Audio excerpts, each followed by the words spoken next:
स्वामी समर्थ. मी Mrs Sushma Thackeray, वास्तू expert, लाल किताब reader, dowsing master, tarot reader. आज तुम्हाला खूप महत्त्वाची गोष्ट सांगणार आहे. बघा, आता एकादशी येते आहे, आषाढी एकादशी येते. अशा वेळेला काय करावं? विद्यार्थी तर खूप गडबडीत असतात, विद्यार्थी घाईत असतात, त्यांना वेळ नसतो पूजा करायला पण तुम्ही एकच गोष्ट करा. आईवडिलांनी केशर चंदनाचा टिक्का आणि त्यात एक तुळशीचं पानाचा रस काढा, एक थेंब, आणि तो टिळा त्यांना इथे लावा. हे हे आज्ञाचक्र असतं आपलं. हे दोन भुवयांच्या मधले हे चक्र जर ॲक्टिवेट झालं तर आपल्याला प्रत्येक गोष्ट साध्य होती. चांगले विचार येतात. कोणी आपल्याबद्दल किती पण विचार केला, कारण हे शेवटी प्रत्येकाचं ब्रेन आहे. कोणी कसा विचार करावा हा ज्याचा त्याचा प्रश्न असतो.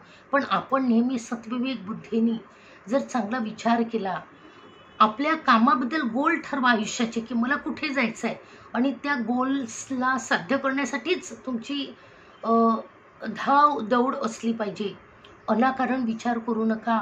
जर दुसऱ्यांबद्दल सतत तुम्ही विचार करत असतात, अशा सवयी असतात काही लेडीजला, की दोन लेडीज आल्या की गॉसिपिंग असतं, आणि त्या गॉसिपिंगमध्ये जास्त निगेटिव्ह थॉट्स असतात. अशामुळे तुम्ही तुमचं नुकसान करत आहात, त्या समोरच्या व्यक्तीचं नुकसान नाही होत आहे, कारण त्यांना कळत नाही. पण काही लोकांना कळतात, हे रिदम्स कळतात की काहीतरी सुरू आहे म्हणून. पण तुमचा केतू तुम्ही खराब करता, आणि जर केतू खराब झाला तर मुलांची कुंडली तुम्ही बिघडवत आहे. तर याचा विचार करा, आणि तुम्हाला जे पाहिजे तेच बोला युनिवर्सला.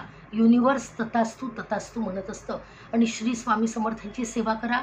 आता आषाढी एकादशीपर्यंत स्वामींची मूर्ती ताबकात घ्या, त्याला अभिषेक करा, पुरुष सूक्त म्हणा, स्वामी समर्थांचे मंत्र म्हणा 108दा, आणि माझ्या फॅमिलीचं रक्षण करा म्हणून साकडं घाला.